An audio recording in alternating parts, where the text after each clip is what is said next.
来继续来看这个气象署是针对着康瑞风台发布着强风的特报。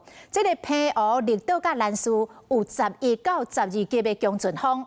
绿岛甲兰屿今仔日拢已经停班停课。啊，那澎湖这个风嘛愈来愈强，小琉球的在地人嘛已经提前做好着风台的准备。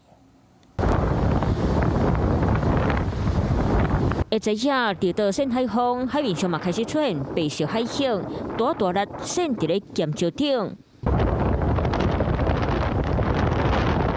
海水直直入来暴风内底，受到强烈风台刮回环流影响，那绿岛风慢慢变强，其他离岛嘛拢感受会到。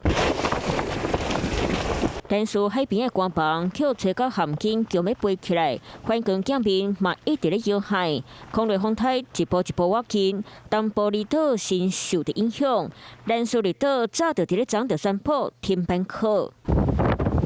澎湖马经观音亭海水伫拢米来爆发，中央气象署今日透早宣布陆上强风特报，讲兰屿离岛澎湖会有11级到12级的强阵风。那个窗户都拆了啊，拆了你如果没有这样的话，雨啊、风啊都会很大，一定要这样才有办法，里面才不会淹水。工人徛伫咧沿街，不应该变过，厝才修理到一半，惊风台造成更加大影响。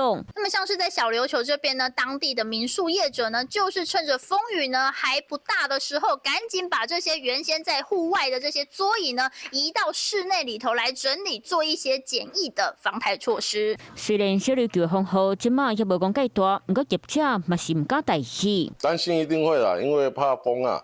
因为小琉球雨其实不太怕，怕风大而已。对抗风台，离岛苦小做好万全准备。